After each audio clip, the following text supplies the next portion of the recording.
Hi, everybody. Before we start the episode, we wanted to let you know that this episode will include some brief mentions of sexual assault. If that's going to be difficult for you to hear, we recommend skipping this episode, and we'll see you on the next one.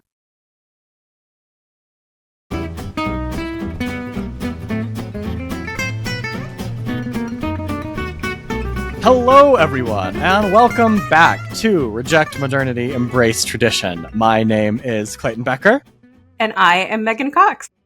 And Megan, what exactly are we going to be talking about today? Today, Clayton, we are going to be rejecting dating apps and embracing meeting through friends. All right, well, I am way ahead of you there, Megan. Never having used dating apps in my entire life. So I'm going to rely on you to guide me through here, as one would guide a hapless American tourist on a safari. So I think we want to note up at the top here, though, I think that what we're going to be talking about here is the straight experience of dating apps. And Megan, I think maybe you can speak a little bit more to why this is important. Yeah, absolutely. Not being a member of the queer community myself, in doing the research for this episode, I found that there's a pretty clear distinction in use and user satisfaction of dating apps or online dating tools between straight users and what the research calls, quote, sexual minorities, but members of the LGBTQ community. And for those of us who are in the queer community or who have queer friends, we kind of understand intuitively why this would be. That despite the fact that the queer community is growing, and as generations grow up, you get more and more folks identifying as part of the queer community in each successive generation. That being said, the queer community is still quite a small portion of Americans. So dating apps serve a really important filtering function when you are trying to date as a queer person. It is harder to find a partner who has your same orientation if you are queer than if you are straight. So there's a really different function being performed by Grindr, etc., than is being performed by Tinder. So just for the ease of conversation, we are going to be talking about the straight experience. We don't want to denigrate the queer experience on dating apps, but that's just not what our conversation is today. Yeah, not what our conversation is, both from just a clarity of the conversation perspective, as well as this is just not an experience that either of us have. Yep. Right. Yep. And so we don't feel super qualified to opine on it, even from just looking at the research. And to this point, I really want to emphasize here that I have never even opened a dating app, not even much less used one extensively. I met my wife in high school, right? We met through friends, as it were, through school. And so I am absolutely a passenger along for this ride. You are the control group here, Clayton. I am the control group. We will be comparing everyone's success and or failure in their dating app relationships to my relationship. This is just how it's going to work. As I said earlier, I'm approaching this as a naturalist, right? As one might go on safari, as an anthropologist might view a different community of people they've never lived in. So, at some point we might bring out the David Attenborough impression. Megan has encouraged me not to because she thinks it's a really bad impression. That's not true. I encouraged you to do it because it's a really bad impression. I think that it's great. I will bring it up naturally in conversation as we progress. As the conversation demands it. Yes, exactly. Okay. Exactly. All right. You never know when it's going to show up. All right. So let's get into it. First of all, just some table setting, some landscape about the use of dating apps in American culture at this point.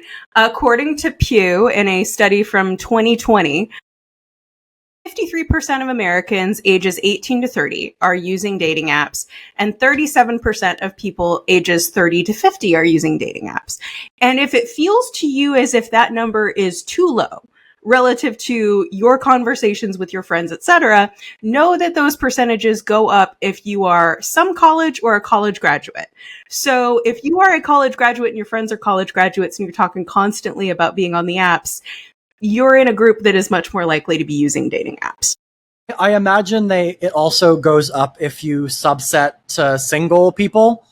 Like there's Yeah, some you're right. This percentage, is right? Like considering some, yeah, like all people. Yes. some percentage of people 18 to 30 have a partner. A larger Hmm. percentage of people 30 to 50 have a partner, and so aren't on Yes. the Yes. apps. Exactly. So I imagine it's closer to like a super Hmm. majority among single folks. Yes, I would. Yeah, I would imagine so. Additionally, you are more likely to be delaying marriage if you have some college or a college degree. right, So that's right. one of the reasons that those numbers seem like they're going up when you subset out that education level. So that's a lot of people using dating apps, despite a lot of people purporting not to enjoy it a whole lot. Right, yeah. You know, why are we all doing this? First of all, why are we using a technological tool to meet people when people are everywhere? People are legion. What's the deal with that? And Yes, Megan, please explain for the naturalist. Why are people doing this? I do not understand. it's so good. It's so bad, but it's so good. Okay, so We're gonna why, let the audience opine on this. I think it sounds great. oh boy. Okay, so why are we doing this? Keep your cool, Megan. You got to be able to I get through can't. the We got episode. another like 45 minutes of this. Why are we all using these dating apps? I think we have really lost the ability to make these connections in person. And I think there are a couple of different reasons why this might be. First of all, and just going back to our adolescence, I participated in a book project I think it came out in 2020, and the book is called Can't Even. It's by Anne Helen Peterson.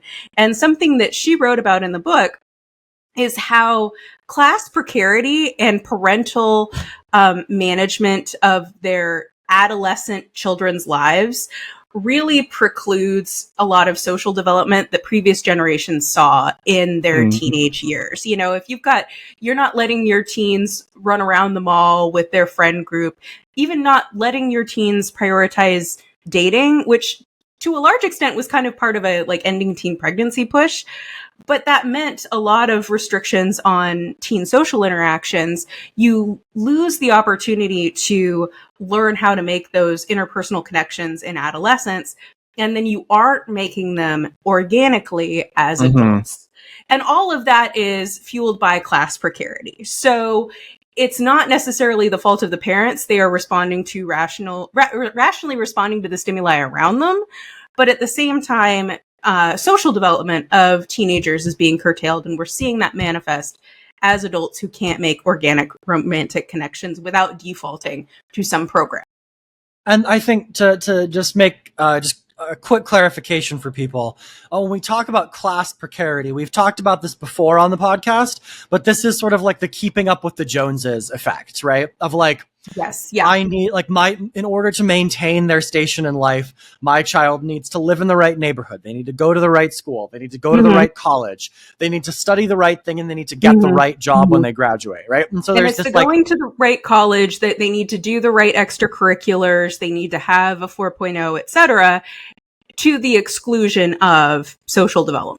yeah, so there's this like, I can't remember who coined this term in the sociology literature, but this concerted cultivation of children, where like the idea is you put children in activities for the end goal of them like getting into the right college and getting the right job and studying the right thing. Like you put them in piano lessons so they can put it on their college apps. You have them do soccer so that, you know, they appear well-rounded, right? You don't have them do these things for the like social development and connections that they make. You do them for their instrumental purpose. Both in like, you know, developing the child as a whole human, but then as like making sure that they are recognizable as a well-rounded whole human to the college admissions committee. And it was Annette Lareau who coined that. Yeah, if we want to cite our sources, we want to give her the appropriate credit. But it's a very useful term, and that is exactly the parenting style that short circuits that sort of social development that maybe our parents developed organically. So that's problem number one, why a lot of people are defaulting to the apps, because they're not seeing organic interpersonal success and want to gamify or jobify the development of these interpersonal connections. You know you want to date someone, you know you want a partner, and so you go to the partner store and you select a partner rather than having it happen in parallel with other things that are happening in your lives. Now, the other thing that I want to point out that may be contributing to our use of dating apps is I have in my notes, gross boomers ruining everything. And if you thought I couldn't make this about intergenerational conflict, you do not understand the conceit of the show. Yes, Megan has in parentheses, thought I couldn't make this about boomers? Lol, you do not understand the conceit of this show. It is right there in the notes. Just in case Clayton wasn't going to know where I was going with this. No, okay, full credit to our boomer predecessors, because some of them are the ones that are creating this problem and some of the ones are the ones who tried to solve it. I think it was really interesting when Me Too started to percolate. My dad said, "Oh, this is going to be exactly like Anita Hill, and the women are the ones who are going to suffer." Like, oh gosh, that sucks, really. And he kind of turned out to be right. When women started to feel empowered to fight against actual sexual harassment in the workplace, or in school or in other communities, there was an overcorrection to don't approach women at all, as opposed to approach women respectfully and in a non-threatening way and back off when they say they're not interested, which, while nuanced, is really the correct response to what women were looking for there. And that lesson of don't approach women at all does seem to have been passed down to young men who traditionally did the approaching.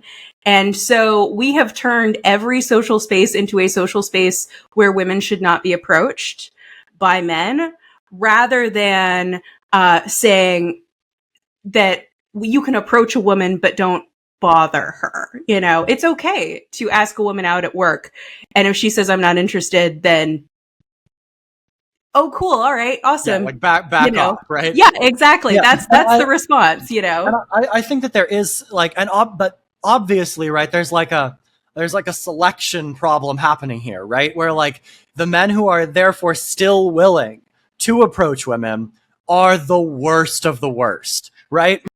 They're like the guys who, like David Attenborough would be like, the single American male, one of the most dangerous creatures on the North American continent, on the prowl. You could take a sip of Diet Coke before you. But like seriously, right? Like the people who are still approaching women are like the just absolute fucking cads of the group, right? And so it furthers this idea, right? That like if you are a guy, you probably shouldn't approach women, because the default assumption at this point, which is not an unfair assumption on women's part, right, is that basically every guy who approaches you is like a bad dude, right? Like fucking bad news bears for real. Or you're going to have to figure out, you know, a way to let that guy down easily because you don't trust his default response to be yes, exactly, chill. Exactly. To back off instead of like continuing. Yes, exactly. Exactly. So that's, I think, a contributing factor rather than being able to have these sorts of interactions in not just the workplace, the gym, in a social group, at a bar. Rather than being able to do these things organically, we do see that people say, okay, I'm going to go to the place where I know people are there to find a date. And this is the place where I can make an approach and have it be okay. And so that's one of the reasons I think we are, as a group, relying on dating apps so heavily at this point, despite the fact that we all hate it. We don't have a better option where everyone feels comfortable. In the same way that the dating apps are going to the partner store, they're also going to these people have said like yes to being approached store, right? Yes, exactly. Everything at the partner store is on sale. Like, you know that it's okay, and it creates that space where it's safe for you to make that approach, in addition to it being the place where you can get what you're looking for. And I think a part of this, like sort of in 2025, is like people have like seemingly memory hold this a little bit, but like Me Too was nearly a decade ago at this point, right? It's the wild. young, It's wild. Yeah. like the young men who are like ostensibly frequenting bars, right? Who are like going to these places where you would normally meet someone in your early 20s or 30s, were teenagers or younger when Me Too first started, right? And so like very quickly, this, you see how this kind of thing filters into popular discourse and filters into like just how people interact with one another, right? It's like people, oh, well, how could that have happened so quickly? Well, it didn't happen that quickly, right? It was like a decade ago. Yes, that it's one of those things. It's like bringing up the Access Hollywood tape with Yeah, university exactly. freshmen, and they have no memory of it or didn't know what happened. Yeah, because they were all like 8, right? Yes. Like, So young people, I guess this is part of the aging process. Something that was formative for you is not even in the memory of the younger people that you're interacting with. We have college freshmen who will not have any memory of Me Too, but they will have been trained in a culture that tells them, don't ask out your classmate, get on Tinder and ask them out there. yeah. Which is yielding some bad behavior, as we will see momentarily. Yeah. It's like it's trying to solve a problem, but in a pretty terrible way with some bad knock-on effects. Yes, there are some bad knock-on effects. It turns out the sexual harassment might have been load-bearing, but as always, as we've talked about before, man, there were a lot of efficiencies in pre-21st century inefficiency, life. And it turns out that a lot of those inefficiencies were load-bearing on society. Yes. All right, so Megan, with that in mind, what is the problem with dating apps? Why do they suck? How much do they actually suck? So here's the thing, now I will bring in some of my personal experience with this. I am taking my time getting out of a long-term relationship, and so have been wading back into the dating app and dating through other means process over like the last 6 months or so. And something that I found very interesting, I went to a speed dating event before I had ever gotten back on the dating apps. And everybody I talked to complained about the apps as sort of an opening like point of conversation, just like, hey, we're both single and we're here, how are you finding dating life, aren't the apps terrible, sort of thing. And the numbers from Pew would not reflect that sort of collective idea that the dating apps are terrible. Among those who have ever used a dating site, slightly more say that their personal experiences have been very or somewhat positive than say that their experiences have been very or somewhat negative. So it's like 53-46. 53 say something positive and 46 say something negative. Some demographic groups are more likely to report positive experiences. Men are more likely to say they've had a positive experience than women. Interesting. Yeah, right. So like 57% of men say that their experience has been positive, and 48% of women say that they have had a positive experience with dating apps. So that's interesting. So we know that people aren't necessarily happy with this whole process, and yet we're still doing it. But what is it specifically about the apps that is bad? There are a lot of things, and enough to fill a meta-analysis, shall we say. So I found this really good meta-analysis that's just from 2020, so the research could have evolved from this time as well. But by Castro and Barata, dating apps are bad because they are appearance-focused, both for the dater and for their prospective partners. It's bad for you because it increases your insecurity about your physical appearance when you're putting your pictures on a dating app and letting somebody swipe through them. It's bad for you in terms of your ability to select a partner because physical appearance is one of the least important components in long-term relationship success. Like, you have to find somebody reasonably attractive, but that's pretty much it. And my personal experience is that once I'm attracted to somebody's personality or brain or other intangible qualities, all of the physical stuff really does start to fall away. I don't know if that's been your experience, because you and Andre have been together for like decades at this point. Yeah, A decade, decades plural. Not decades plural. I mean, give it another 10 years, right? Yeah. I believe in you. Yes, just over a decade. Yes. Just as a side note, I've always found it a little bit funny when people like describe being attracted to their partner's brain, like the word brain specifically. Like, yes, look at me, look at the brain. But no, it makes sense, right? Like you need to have a certain level of compatibility with your long-term partner beyond just their physical appearance, and that is hard to glean from a text-based profile or from like, you know, a couple of audio clips of them like responding to a prompt on Hinge or whatever, which I understand is a thing that's on Hinge, right? Yeah, yes. I have not done that part, but yeah, it seems like the worst possible way. And again, as someone who has like had their most successful relationships be with people that I was friends with first, in some cases for an extended period of time, like months and months, this makes perfect sense to me. I can absolutely see why a dating app feels like the worst possible way to go about finding a partner.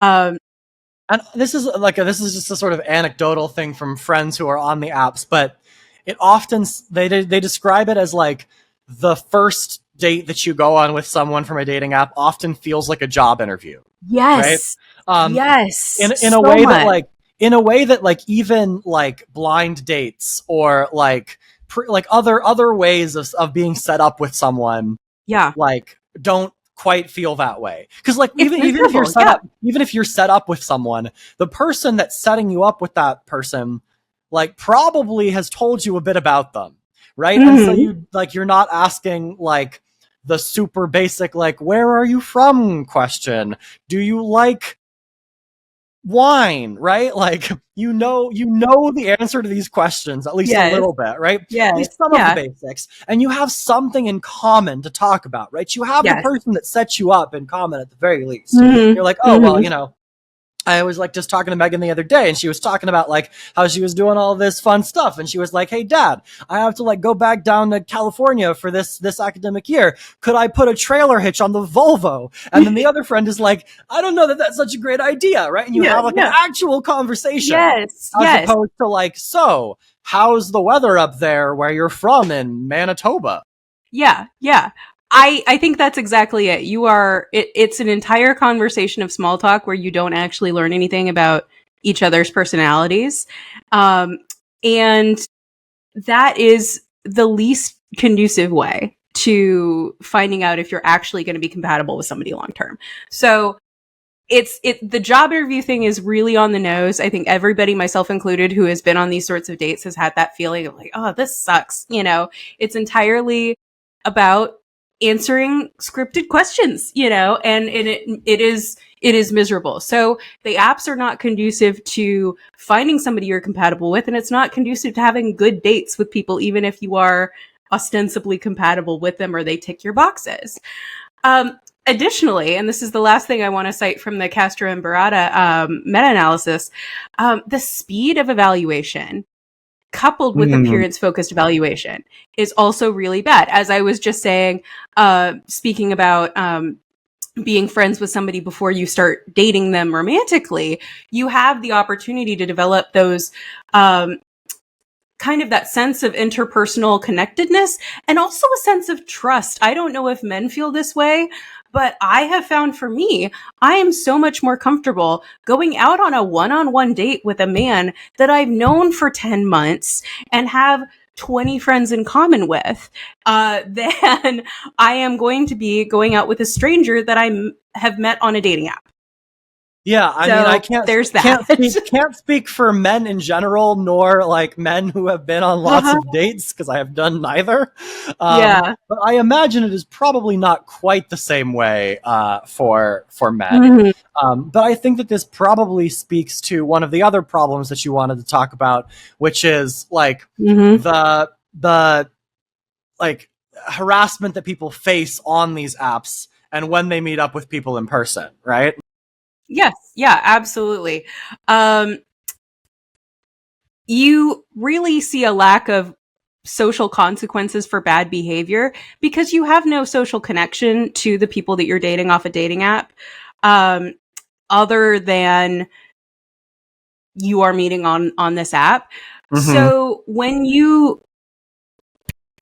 don't see the bad behavior that you see bad behavior that you might not see if there was a broader social network involved in these dating interactions. And this can range, the bad behavior can range from not responding to messages to ghosting to actual assault. And of course, the latter is sanctionable by law enforcement, but that is a whole long process that many people don't want to get into. But it is less likely to be happening in a situation where one is relying on something other than a computer program or an algorithm to present them with potentially compatible mates. But we will get into this in the back half of the episode a little bit more. Additionally, other reasons why dating apps are bad. So again, for the heterosexuals among us, the problems faced by men and women on dating apps are distinct but are mutually reinforcing. Okay. According to Pew, women report that their biggest problem is being overwhelmed by messages, and men report that their biggest problem is not getting messaged back. I see. Okay. So if you are to be a rational man responding to a problem that is not getting messages back, you are going to be messaging more people. And that is going to contribute to the overwhelm felt by the women you are messaging. And it is going to make them less likely to message back. And on and on and on. So and also it like in, at least in theory, ought to make men less selective in the kinds of messages that they send, and women more selective in the types of messages that they respond to. So like only the sort of best, most like funnily crafted messages or whatever, right? Like those are the ones that are going to get responded to. And like, again, not that we haven't talked about this before, but like there is a certain degree to which the term skill issue applies here, but not even necessarily in a negative way. Some dudes are just not the world's funniest people over text. Not all of them have, you know, my just like raw comedic talent. And so it's like hard when you're facing this problem to get a response in a way that wouldn't be that way if you were like meeting in person in that way, or if you had time to learn people's personality. You don't know if a joke's going to land, but you mentioned this and I remembered vividly. I was sitting on a couch with a friend. We were living in DC and it was like 2014 and we're both on Tinder and we're swiping and we both matched with this dude within like 30 seconds of each other. And we both got the same message almost immediately, like a paragraph long copy paste. And we thought it was hysterical. Obviously. My God. Didn't get a message back from either one of us. But I mean, that's, you know, if it's a numbers game. Yeah. I get it. And I mean, I have go-to lines. It was just a bad luck situation for this guy that we happen to be sitting next to each other. Yeah, my dude is playing the game, but damn, is he bad at this sport. I mean, you know, it was just, it would have been fine if we hadn't been sitting next to each other and able to see each other's phones. It probably would have been fine. You know, and this is something. That's a great story. That's so funny. It was great. So yeah, you know, it happens. But if that's your concern and that's your source of frustration that you aren't getting messages back, you know, I will admit to just not messaging back if the message isn't very good and we haven't talked before, you know, sort of thing.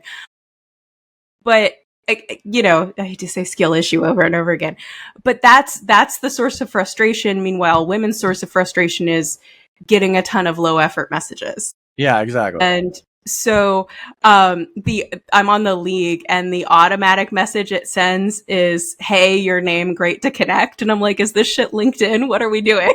I'd love to talk. I got it. I didn't realize that was an automatic message. And I'm like, what the hell? I would love to talk to you about maximizing shareholder value. Yes. Yeah, absolutely. Oh my God. So anyway. These are the little anecdotes from the field. Here you go. Field notes from my Yes. anthropological study. Yes. Yeah, absolutely. And then the last thing I want to talk about that's a negative is the illusion of infinite choice, which may be something that you've heard discussed I've in heard this about this context before. before. Yeah. Yeah. So we have come to think of, quote, settling as bad. I want to submit to you that literally everyone settles. There is, I'm sure, you don't have to speak on it here. I'm sure there is something about your wife that you'd be like, I could do without that, or it'd be lovely if that would change. I'm sure she feels the same way about you, but in the whole, she's like, I love this man, and you love her, and you guys are married, and it's great. Everyone has something they would probably like to change about their partner. And I'm so just perfect, actually. There's nothing. how your choice was to say that you were perfect and not Andrea. Well, it would come across as it would come across as disingenuous if I were like, no, there's no problems at all with my partner. But it's There's a nice, nothing funny wrong little. with being a wife guy, man. Like, Yeah, you but should that's be not so exactly lucky. the personality I've cultivated for myself on this particular show. No, I honestly can't think of anything off the top of my head that I would change. Yeah. There are Well, definitely that's good. things, That's a Andre. good answer. Yes, there are definitely things that Andrea would change. She gives me feedback frequently about various behaviors. Some behaviors that I feel as though are not actually problems. Like, I'll just give you an example here. She frequently has to remind me, I'm getting better at it, but reminds me to, when I am done making dinner, because I do all of the cooking in our household, to take the pots and pans and put their handles in, so that they're over the stove and not jutting back out into the kitchen area. And fine, I understand that this is perhaps useful for her. But then sometimes I'm like, you know what? Just don't run into the pots and pans on the stove. But so yeah, I understand. There are things behaviors you would want to change, things that are not perfect about the person that you have chosen to spend your life with. But I can, understanding this illusion of infinite choice is that there will be someone, in fact, that meets every single one of your boxes, and you never wish to change anything about them. Yes. But then the second that one of those things shows up early in dating, as these things often do, you're like, oh, well, back on the apps, right? That's not going to work out. It allows your deal breakers to be far less serious, I think. Yes. Yeah. I think that's absolutely true. And it can manifest early, as you're describing, very early in the relationship, or it can make you more likely to invest less in a long-term relationship, or to think, all right, we've been together a year, but still this really isn't working out. We've been together a couple of years. This doesn't feel quite right. I believe that there are other people out there, because the apps not only give you, quote, the illusion of infinite choice, you have access to way more potential partners than you ever had before, because the apps exist. Yeah. It used to be, that your life was limited. Even in a large city, you had a social circle and you weren't getting way beyond that. And so to kind of create this system where you can see every single person within a 50-mile radius, that's a really new idea and a new concept. And it really is kind of messing with our brains to a certain extent. And to back this up, dating apps lead to worse outcomes for people who actually do get married, who met on the apps. And I think this is one of the components of that. So according to Dr. Liesl Sharabi, who is the director of the Relationships and Technology Lab at Arizona State, the original kind of tranche of data that they had on this from the first few years of the dating app's existence was showing that the apps were producing better marriages. But from 2010 to 2020, the data that they're getting is showing that the dating apps are producing less strong marriages, where people are reporting less satisfaction, and you're getting what they describe as worse outcomes, which I think is more divorces from people who met on the apps. So they're not even doing that great at the thing that they're supposed to do, which is get you into a long-term relationship. Yeah, well, I mean, I guess the question is, and maybe we can have it sort of, we can go to a little bit of a break here after this, but I suppose the question is that actually what the dating apps are designed to do, right? there's a, I don't want to call it conspiratorial because I think there's like maybe a kernel of truth to it, right? That like if the dating apps succeed in partnering everyone up, they just like totally cannibalize their potential customer base, right? And so like it is the economic incentive, as it were, is probably not to get people into fulfilling long-term relationships and marriages, but to get people into a series of medium-term relationships or short-term flings or dates. That seems to be you want to have some degree of success. Like if people never got a single date off of the dating apps, they would probably cease to use them.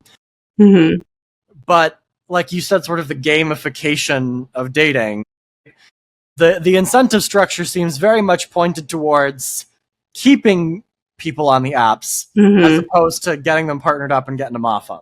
Where that structure does not exist in your friend group, right? Yes. Like does not exist in any your way. Your friend group wants the opposite to happen. Yes, exactly, right? Yeah, absolutely. I mean, I have a friend who married his wife a couple of years after they met on Tinder. You say, oh my God, I can't believe that actually happened. But they're very happy. They just had a little girl. They're very, very happy. And so I think those stories do kind of keep people going. But there is, as you say, this almost conspiratorial strain. But again, I think there is probably some truth to it when you just think about the economic incentives that the dating apps, not only do they want you to stay on them, they want you to move to one of their paid levels. Many of these apps now have paid functions where you can use the app for free or you can pay more to get more matches, to move to the top of somebody's queue, etc. And so the companies aren't necessarily trying to get you to match up with somebody. The companies are trying to get you to give them the most money that they can get out of you while you are trying to find a partner. Yeah. So, yeah. But you're right. Your friends absolutely don't have that economic incentive. So when we come back, let's talk about my proposed solution, which is bringing back meeting through your friends. Love that. All right. We'll take a break. We'll come right back. And yeah, see you guys in a few.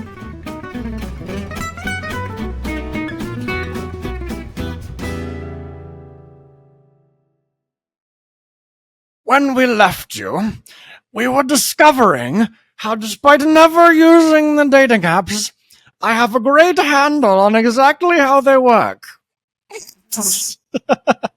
Sorry, Megan. I had to do it to you. Oh my God. I should have known something was up when you immediately said, I'm going to do the lead back in.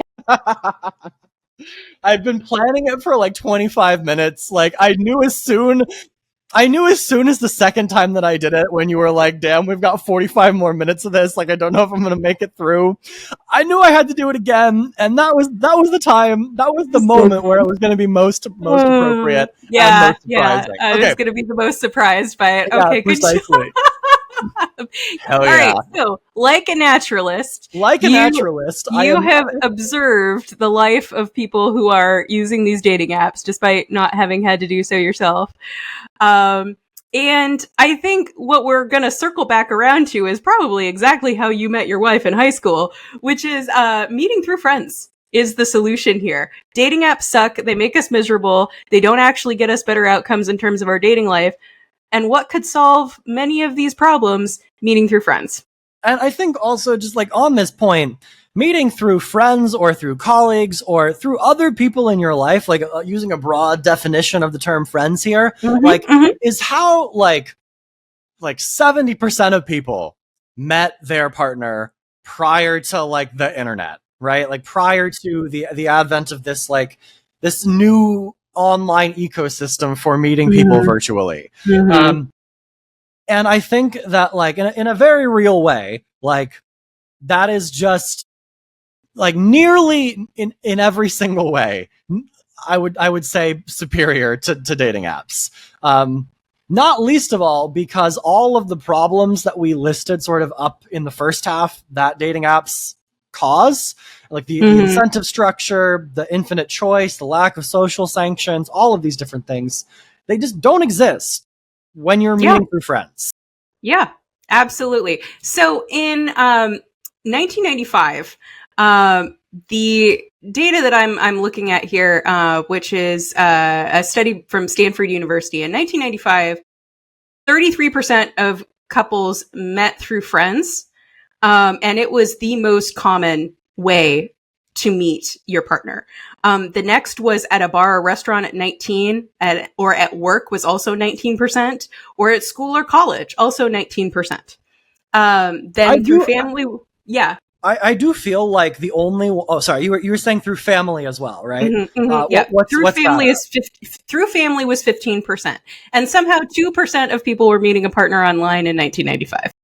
There's a little bit of onlineness happening. I mean, so I can tell a story about this. My parents met through like a proto-Indo-European version of online dating. I think I may have told this story before. Maybe not on the podcast, maybe just to you personally. Yeah, I do know this story. It was like this like beta version of online dating where like you would go to a physical location where they had like videotapes and binders of people, and like you could go and check out someone's videotape if you were interested in them after having looked in the binder, and then like watch like 45 minutes of them like answering various questions and talking about themselves. And like, you know, I think this as a beta version of online dating is a pretty good description, but then also that's way more fucking information that you get than you get on dating apps even today. Also, it's so much work. It's so much work. So you're obviously really invested if you've gone through the whole process of like going to the office and looking through the binder and checking out the videotape or whatever.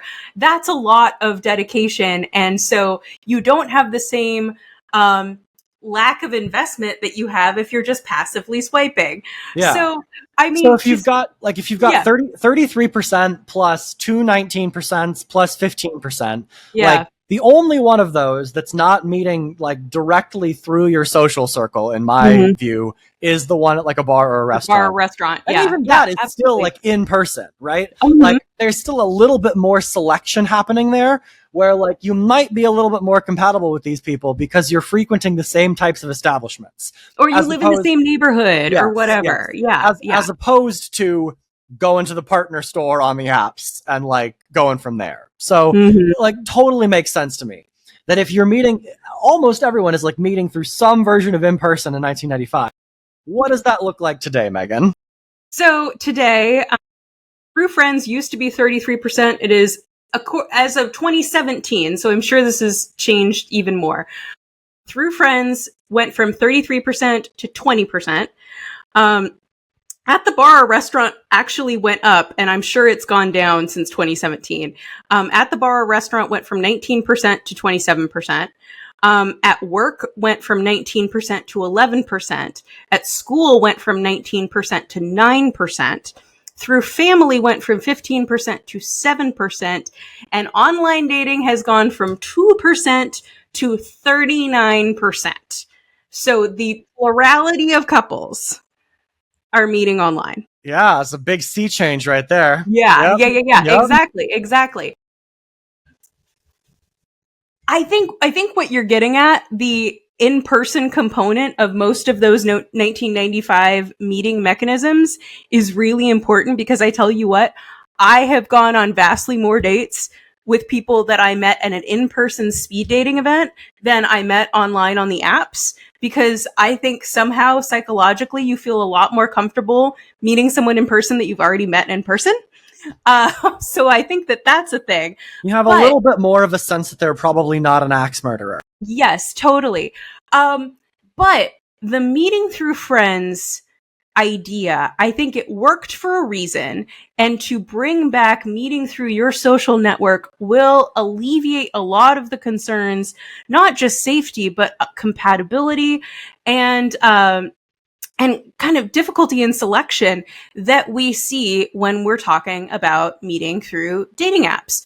The first thing to speak about, and we kind of talked about this in the first half of the episode, is that you get personality-driven connection rather than appearance-driven connection. Have you ever set up friends? Have you ever set up a couple of friends for a date? I can't remember, honestly. Not like directly. Not like you two should go on a date sort of thing. But like along the lines of like, you know, I feel as though these two people might be compatible. like I will introduce them not with the intention of them going on a date, but perhaps the knowledge that it might occur should a friendship form naturally between the two of them. Yeah. I have done something similar. I had I decided I wanted to make gumbo, and I invited two separate friend groups that was a couple of guys and a couple of single girls, and the guys were single. I'm like, let's have all of these people together, and I bet something will happen. And something did indeed happen. And I was very happy about that. But it wasn't at all about appearance. I don't think I knew what any of these people's physical type was. It was about personality and the fact that I thought that these people would all get along together. When you're setting friends up, you're not thinking, well, I know Katie likes tall guys with dark hair, and I know Steve is tall with dark hair, and he likes women who look like they work out, and Katie works out, so they'll probably get, nobody's doing that. It's a little weird if you are, I gotta be honest. It's a little strange, unless it's like literally your job. It's a little bit weird. You are thinking that Katie and Steve both like sports, and they like hiking, and Katie's got a dog, and Steve likes dogs, and that's the sort of thing that you are thinking about when you're setting up friends. These things are much more likely to yield a long-term relationship because they're about compatibility, not about anybody's physical appearance. And they're also so much harder to capture on a dating app. You can say you have a dog, you can say you like dogs, you can say what your hobbies are. I don't know how seriously anybody takes any of those things on dating apps, to be honest with you. No, this is the extent of my naturalist observation. But likely, right? Mm-hmm. Seems likely that people don't care as much. Yeah, or that people are using what they think is appealing. Not that anybody's intending to be disingenuous, but everybody says they like hiking. Some people really mean it, and some people don't mean it as much. Is you speaking from personal experience there, Megan? Not me. I would not say that I like hiking. I don't think it's my favorite thing to do. I'll go on a hike if you really want to go on a hike, but I'm not like out there looking to go hiking on my own. How about that? Gotcha. So you have, when you are meeting through friends, when your friends are setting you up, you have a personality driven connection. You also have a longer term development of a connection. I think something that has gotten lost in our new paradigm of dating off of dating apps is how rare an actual honest to God blind date used to be. The term blind date was, I have never met this person. My friend knows this guy, and so I am going out with him. That was unusual. And it was also, if I'm like remembering correctly from all of the Sex and the City that I've watched with Andrea, the thing you do when you're desperate. Like, okay, fine, I'll try going on a blind date with, my friend's like friend from work, right? Like, yeah. It's I can't manage to pick up a guy in a bar or a restaurant. I can't find anybody in my own life. So I will take a blind date, sort of thing. Yeah, it was not necessarily viewed as a positive thing to be doing. Now it is much more normalized because the blind date is, the apps are doing the setting up. A blind date, I don't think really exists anymore. So it was a rare thing. What is, I think, much more normal is a sort of the type of thing that we've discussed here just a few minutes ago of, we're going to have a party or an event, or we're going to go do something, and we're going to invite two people who don't know each other, but who we think might be compatible. That was a much more normal way to do it. And you might do 2 or 3 of those types of things before you get to an individual date where just Katie and Steve are going out together. Yeah.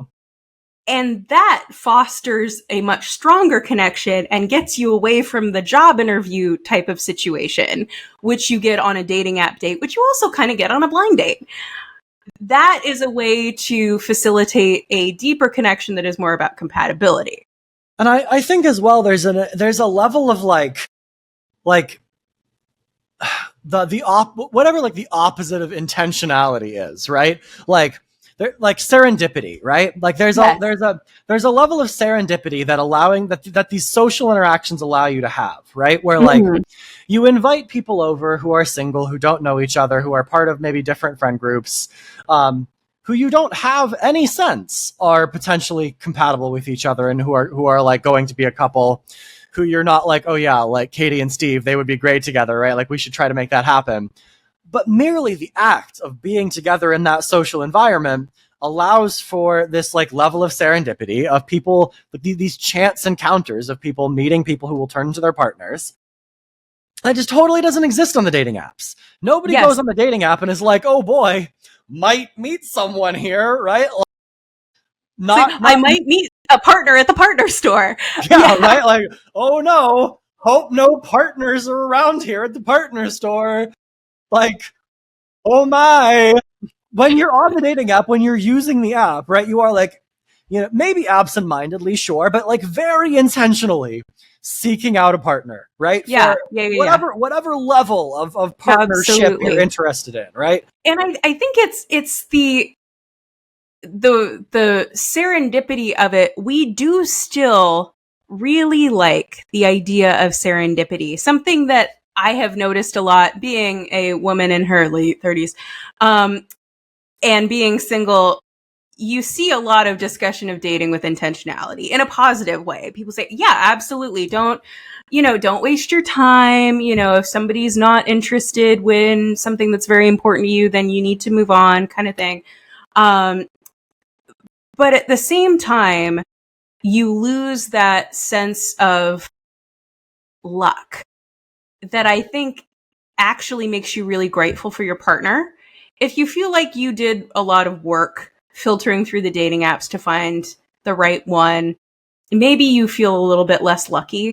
I don't know. I haven't met a long-term partner on the app, so I couldn't tell you. But I do know that I felt very lucky with my most recent partner. Just like, oh man, what are the odds that we would wind up working in the same place at the same time? Isn't this great? Sort of thing.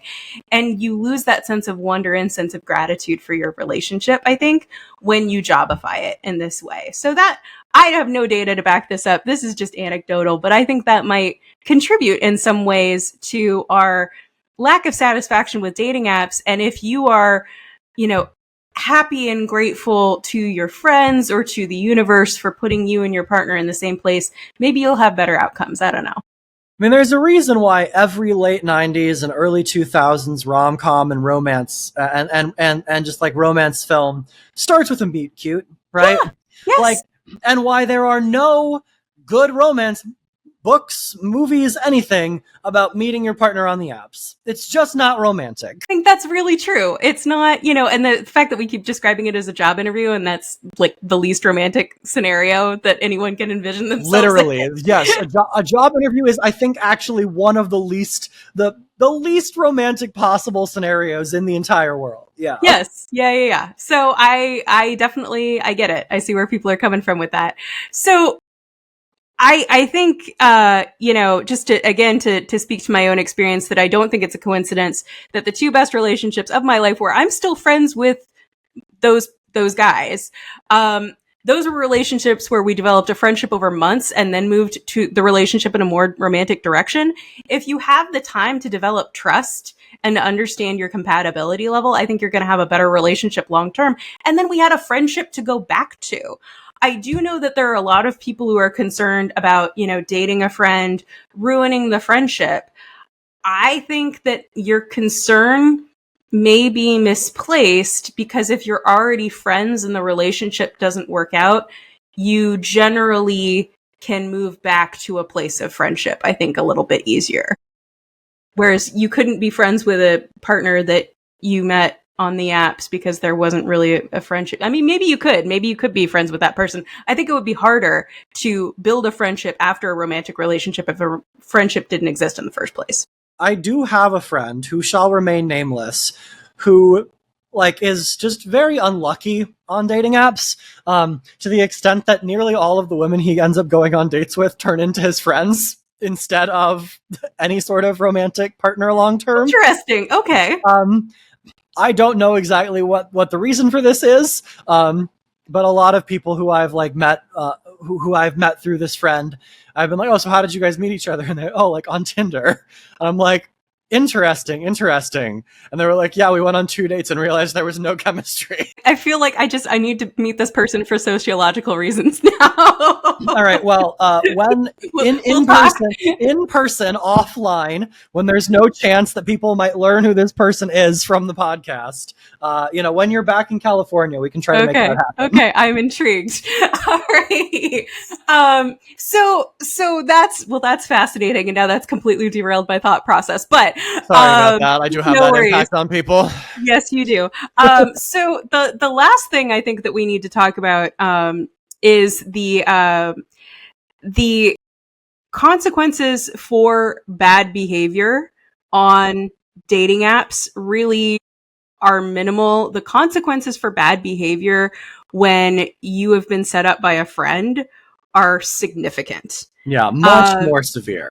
Much more severe. We've talked about the importance of social sanction on this podcast before, that behavior needs to be policed more or less by communities. And I'm not talking about police in a carceral way. I'm talking about having some sort of friend call you out and say, man, dude, I can't believe you ghosted Katie. That's some bullshit. Or so forth, Yeah, a degree of like making sure that like anti-social behavior within the friend group, within the community, has consequences. Does not go unremarked upon at the very least. Yeah, exactly. And there's a much greater incentive to leave a relationship well if you know that you will not only continue to come into contact with that individual, possibly, but you will be coming into contact with individuals that person also has contact with. They're getting both sides of the story. You're going to want to be sure that you are treating somebody with respect. Now, I think you should be treating people with respect just because, but also we know that that's not enough in a lot of situations. So knowing that there will be some remark made about how you choose to end a relationship, how you choose to treat your partner, I think is really useful. Go ahead. Or even just like the element of like, you learn through other people telling you things, right? Like, yes, you should respect people just cause, right? Mm-hmm. But like, given we talked all the way back up at the top of the episode about this sort of like stunted social development that a lot of people have, and this like inability to like really meet partners in the real world because they didn't meet partners when they were younger, like, you have to have a degree of like social education, as it were. That's a really good point. Yeah. And part of like, maybe you're treating people disrespectfully just because you don't quite realize that what you're doing is disrespectful in the first place, right? Yeah. Maybe you thought it was okay. Like, oh, I sent her a text. It's like, man, you've been dating for 2 months. The text was probably not okay for that length of a relationship. Yeah. Or whatever, Right? So it's like, yeah. And you just need this, like, this degree of like mild social sanction, right? To help you understand what behavior is appropriate in the first place. If you like never got that in terms of like earlier, like quote unquote lower stakes relationships when you're younger, right? Like you need that reinforcement, right? That sort of like reinforcement learning to help you understand what is appropriate and what's not. There's obviously stuff that's beyond the pale, right? Like actual physical assault and that kind of stuff. But then there's just kind of being a jerk when you didn't think you were being a jerk, right? Yeah. And that helps everyone be a little bit more respectful and a little bit less of a like fucking jerk, like, jackass in the long term. Yeah, I think that's a great point. I hadn't thought about it that way before, but you're completely right that if you didn't learn what the rules were, or maybe norms are changing in your community, and it's useful to have that kind of feedback, you're much more likely to get that kind of feedback when you and your current or former partner have shared social connections. That's a great point. I have in my notes, this is a attenuated relationship. You got to stick with the explanation, I think. All right. When I was living in DC after law school, I went on a few dates with the roommate of a friend of a friend's boyfriend. I know, that's just just go with it. It was a guy I kind of knew. Is really the moral of the story there. And he rain checked me at one point and never followed up, which is fine. I think we've been on like 4 dates. I'm not super stressed about it. But everyone involved, including this guy's roommate, kind of had a little like, oh, I don't think that was okay that he did that to you sort of response. And first of all, that makes me feel good. That makes me feel validated and supported. And second, that probably gave him, as you're speaking to, some feedback about what was okay behavior going forward in the future. Right. So, he's not circling back to me to apologize or anything, but he is maybe not doing that subsequently. And that's probably better for everybody. This kind of social sanction just totally does not exist on dating apps. Nope, not at all. And that facilitates not only this more minor bad behavior of rain checking and not following up, rude, right? But not like... Rude, but not the end of the world. But not like illegal or dangerous. Mm-hmm. But it also facilitates much worse forms of bad behavior. And this is what we want to circle back to from the first half of the episode, which we spoke to earlier. Yeah, we would absolutely be remiss if we didn't talk about how much worse dating apps are for physical safety. There is a study from BYU. What I had thought intuitively, honestly, was this social sanction was going to make it, or the lack of social sanction on dating apps was going to make it more likely that people were being violent with their partners that they're meeting on dating apps. I think I have the causal arrow backwards on that. Okay. And this study from BYU seems to be indicating that when you have assaults, the assaults from dating app formed connections are more violent. So what I think is happening, what those researchers think is happening, is you have people who want to be violent using the apps to find victims. I see. So it's not necessarily the social sanction is a protective mechanism for people when they're dating. It is that you don't have it as a hurdle. You don't have that kind of pre-vetting function happening. I see. Yeah. People are more likely to find themselves in situations with individuals they don't know who are intending to be harmful to them than what I thought was going on, which was people are taking the opportunity to be violent because of a lack of social sanction. People are looking for the opportunity, not taking it when it happens to them. I see. That makes sense to me. I think that tracks. Also, I think it still does go back to this, like, the social sanction as filter rather than as punishment, right? Yeah. And so if that's the case, if that's what this BYU study says, again, haven't read it since Megan did the research for this episode. But if that's what that says, then that I think does pretty strongly suggest to me that like people who maybe even like couldn't get dates, right? Like people who like wouldn't pass that filter for a lot of folks are now able to avoid that filter entirely, right? And it speaks to like, it's not just that these are like interactions that start off innocuously and go bad, right? It's interactions that are going to go bad from the beginning, right? Mm-hmm. And that wouldn't have happened at all with this filter in place. That makes sense. That's what I think is happening. Yeah. That makes sense. That tracks. Yeah. So if you are relying, again, not to victim blame anyone who has been sexually assaulted on a dating app date or with somebody they met on an app, it's not your fault. If you are relying, however, on your friends to sort of pre-vet the people that you are going on dates with, you are less likely to find yourself in a situation where you are going to be on a date with someone who is looking to be a predator.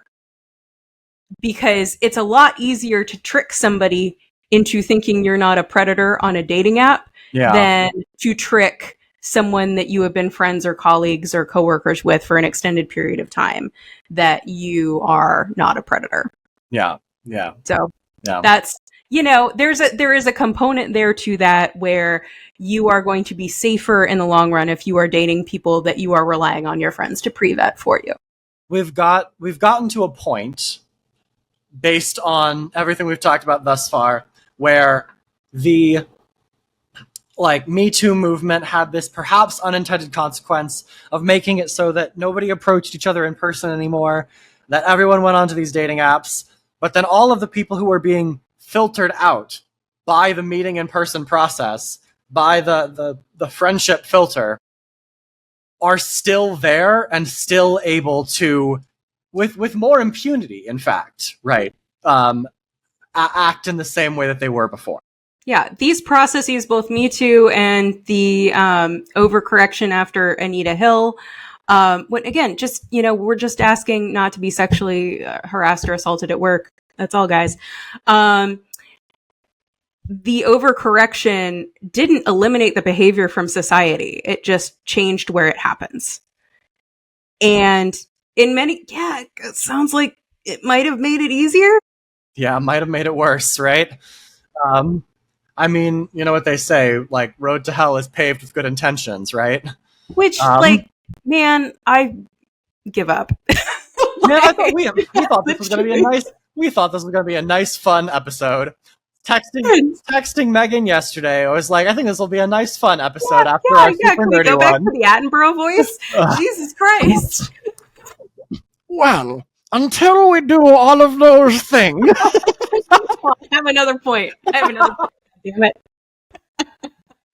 Okay, so this is my last point, and it's actually not about our dating necessarily at all. It's about how it reinforces the social connections that we have to other people in our lives if they are the ones who are facilitating our romantic connections. So I do want to, kind of think about what happens when you meet someone off of an app.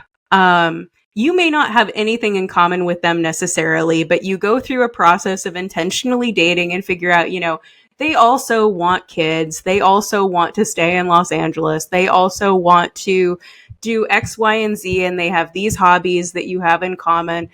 And so that seems like a compatible person to you. And you wind up in a long-term relationship with them. It's 5 years down the road. Maybe you have a kid. And your social world is your home and your nuclear family. You have not, through that relationship, been able to establish connections outside of it. Now I want you to think about a situation where you meet a partner through a friend. Not only have you made that partner, you've started that same sort of little nuclear family with, yourself and your partner and maybe a child. You have also reinforced your connection to the friend who introduced you, and if that friend has a partner, with their partner. You have reinforced your connection to that social network that facilitated that pairing in the first place.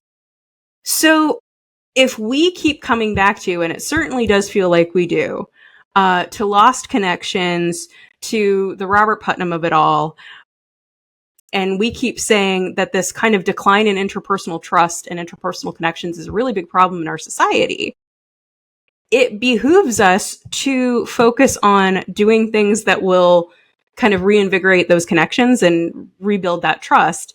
And that involves not limiting ourselves to just a dyad between us and our partner, but to focusing on friendships and relationships that both take the load and the weight off of that partner, but also reinforce that partnership that we have. Don't have anything to add. Dang it. That's great. Either way, like I said it perfectly. Summed it up pretty well. Exactly. Yeah. I think that's right. I think as we keep coming back to these social connections, to trust in other people, to building community, this is just another way, right, that we should be thinking about doing that, reinforcing those social ties. But until we manage to do all of those things, until we manage to get ourselves off of this digital partner store, until we manage to start meeting people through friends again, I have been Sir David Attenborough, and we will see you guys on the next one.